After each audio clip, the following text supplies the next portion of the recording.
ആലപ്പുഴയുടെ ചെങ്കോട്ടയെ തകർത്തെറിഞ്ഞ കുലക്കുട്ടി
മുഖ്യമന്ത്രി ചർച്ചകൾ പുരോഗമിക്കുകയാണ് സാറേ.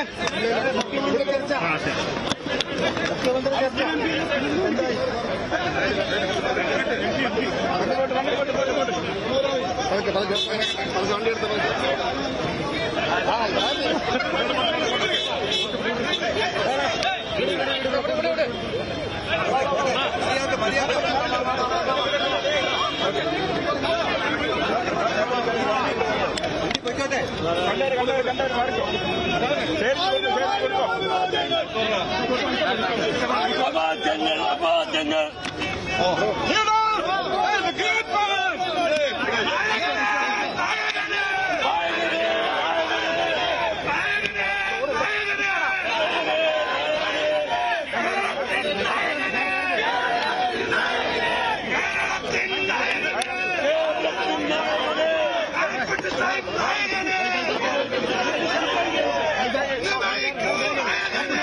കാറിന്റെ ഡോർ തുറന്ന് അഭിവാദ്യം സ്വീകരിക്കുകയായിരുന്നു കുഞ്ഞാലിക്കുട്ടി. പക്ഷേ ഒരു അക്ഷരം മുഖ്യമന്ത്രി ചർച്ചകളുമായി ബന്ധപ്പെട്ട് ഒന്നും സംസാരിക്കാൻ തയ്യാറായില്ല പി കെ കുഞ്ഞാലിക്കുട്ടി എന്നുള്ളത് തന്നെയാണ്. എന്തായാലും ഡാൻ കുര്യൻ ചേർന്നുണ്ട് വിശദാംശങ്ങളുമായി. ഡാന്, സണ്ണി ജോസഫ് പറയുന്നു ഹൈക്കമാൻഡ് തീരുമാനിക്കും, MLA-മാരുടെ കണക്കുകൾ, എണ്ണങ്ങൾ സതീശൻ RC പക്ഷങ്ങൾ തള്ളിക്കളയുകയാണ്. നേരെ മറിച്ച് കണക്കുകളൊക്കെ തന്നെ ഒരു രീതിയിൽ കണക്കുകളൊക്കെ പുറത്തു വരികയും ചെയ്യുന്നുണ്ട്. ഹൈക്കമാൻഡിലേക്ക് ടോസ് ചെയ്യുന്നു.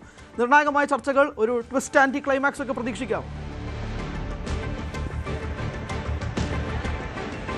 തീർച്ചയായിട്ടും ഇനി വിസ്മയം ഉണ്ടാകേണ്ടത് ഹൈക്കമാൻഡിന്റെ ഭാഗത്തു നിന്നാണ്. MLA-മാരുടെ പിന്തുണയുടെ അടിസ്ഥാനത്തിൽ KC വേണുഗോപാൽ കേരളത്തിലേക്ക് ഡൽഹിയിൽ നിന്ന് പറന്നിറങ്ങുമോ, അതോ അതിനപ്പുറത്തേക്ക് ഈ മറ്റ് ഘടകകക്ഷികളും ഹൈക്കമാൻഡിൽ പ്രത്യേകിച്ച് രാഹുൽ ഗാന്ധിയും സോണിയാഗാന്ധിയും എടുക്കുന്ന നിലപാട് ഒടുവിൽ വിജയത്തിലേക്ക് എത്തുമോ? ഇതിൽ എന്താണ് സംഭവിക്കാൻ പോകുന്നത് എന്നതിനാണ് ഇനി വ്യക്തത വരാനുള്ളത്. രാവിലെ പ്രവർത്തക സമിതി അംഗങ്ങളും മുൻ KPCC അധ്യക്ഷന്മാരും മുതിർന്ന MP-മാരുമൊക്കെ ഹൈക്കമാൻഡ് പ്രതിനിധികളായ അജയ് മക്കനുമായും അതോടൊപ്പം മുകുൾ വാസ്നിക്കുമായും കൂടിക്കാഴ്ച നടത്തിയിരുന്നു. എല്ലാവരും അവരവരുടെ നിലപാടുകൾ വ്യക്തമാക്കിയിട്ടുണ്ട്. അതിനുശേഷമാണ് 11 മണിയോടെ ആദ്യ നിയമസഭാ കക്ഷി യോഗം ഇന്ദിരാഭവനിൽ ആരംഭിച്ചത്. ആദ്യം പ്രമേയം പാസാക്കുകയാണുണ്ടായത്. അതായത് 63 കോൺഗ്രസ് MLA-മാരുടെ ഭാഗത്ത് നിന്ന് മുഖ്യമന്ത്രിയെ തെരഞ്ഞെടുക്കുന്നതിന് കോൺഗ്രസ് ഹൈക്കമാൻഡിനെ, പ്രത്യേകിച്ച് മല്ലികാർജ്ജുന ഖാർഗെ, കോൺഗ്രസിന്റെ ദേശീയ അധ്യക്ഷനായ മല്ലികാർജ്ജുന ഖാർഗെയെ ചുമതലപ്പെടുത്തിക്കൊണ്ടുള്ള പ്രമേയം KPCC അധ്യക്ഷൻ സണ്ണി ജോസഫ് അവതരിപ്പിച്ചു. ആ പ്രമേയത്തെ പിന്തുണച്ചുകൊണ്ട് നിലവിലെ പ്രതിപക്ഷ നേതാവ് VD സതീശൻ പിന്തുണയ്ക്കുന്ന നിലപാട് സ്വീകരിക്കുകയും ചെയ്തു. അതിനുശേഷമാണ് ഓരോ MLA-മാരെയായി പ്രത്യേകം 2 മുതൽ 3 മിനിറ്റ് നേരം വരെ എടുത്ത് ഈ 2 ഹൈക്കമാൻഡ് പ്രതിനിധികൾ കാണുകയും മുഖ്യമന്ത്രി സ്ഥാനത്തേക്ക് ആരെ പിന്തുണയ്ക്കുന്നു, എന്തുകൊണ്ട് പിന്തുണയ്ക്കുന്നുവെന്ന ചോദ്യങ്ങൾ 2 ചോദ്യങ്ങൾ വീതം 63 MLA-മാരോട് ആരായുകയും ചെയ്തത്. അതിനുശേഷമാണ് ഈ യോഗം അവസാനിച്ച് അല്പസമയം മുമ്പ് ഈ ഹൈക്കമാൻഡ് പ്രതിനിധികൾ മാധ്യമങ്ങളോട് അവരുടെ പ്രതികരണം നടത്തിയിരിക്കുന്നത്. ആരെ പിന്തുണച്ചുവെന്ന് പരസ്യമായി മാധ്യമങ്ങളോട് പറയാനാകില്ല. പക്ഷേ നടപടിക്രമങ്ങൾ സുതാര്യമായി തന്നെ പൂർത്തിയാക്കിയിട്ടുണ്ട്. ചരിത്ര വിജയത്തിന്റെ ആവേശം നിറയുന്നതായിരുന്നു നിയമസഭാ കക്ഷി യോഗവും. അതിനപ്പുറത്തേക്ക് അതിൽ തർക്കങ്ങൾ ഉണ്ടാകില്ല. അമിക്കബിളായ ഒരു സെറ്റിൽമെന്റിലേക്ക് മുഖ്യമന്ത്രിയെ തെരഞ്ഞെടുക്കുന്നതുമായി ബന്ധപ്പെട്ട ചർച്ചകൾ എത്തുമെന്ന പ്രതീക്ഷയും അജയ് മാക്കാനും മുകുൾ വാസ്നിക്കും മാധ്യമങ്ങളോട് വ്യക്തമാക്കിയിട്ടുണ്ട്. എന്തായാലും ഈ ചർച്ചകൾ അവസാനിച്ച ഉടൻ തന്നെ ലഭിക്കുന്ന വിവരങ്ങൾ അനുസരിച്ച് 1 മണിക്കൂറിനുള്ളിൽ അവർ ഡൽഹിയിലേക്ക് മടങ്ങുമെന്നാണ് അറിയാൻ കഴിയുന്നത്. ബാക്കി എല്ലാ കേന്ദ്രങ്ങളും ഇനി ഡൽഹിയിലായിരിക്കും. കേരളത്തിന്റെ അടുത്ത മുഖ്യമന്ത്രി ആര് എന്ന ചോദ്യത്തിന് ഇനി 10 ജൻപതിൽ നിന്നാണ് മറുപടി വരേണ്ടത്. അവിടെ സോണിയാഗാന്ധിയുടെയും രാഹുൽ ഗാന്ധിയുടെയും പിന്തുണ ഈ മൂവരിൽ ആർക്കാകും എന്നതാകും ആകാംക്ഷയോടെ രാഷ്ട്രീയ കേരളം ഉറ്റുനോക്കുന്ന അടുത്ത മുഖ്യമന്ത്രി ആര് എന്ന ചോദ്യത്തിന് ഉത്തരം നൽകുക. അടുത്ത മുഖ്യമന്ത്രി ആരെന്നുള്ള നിർണായക ചോദ്യത്തിന് 3 പേർ മുന്നിൽ നിൽക്കുന്നു. സോണിയാഗാന്ധി, രാഹുൽ ഗാന്ധി. ഹൈക്കമാൻഡ് തീരുമാനിക്കും ആരാണ് എന്നുള്ളതാണ്. കൂടുതൽ വാർത്തകൾക്ക് News 18 Keralam YouTube channel subscribe ചെയ്യുക.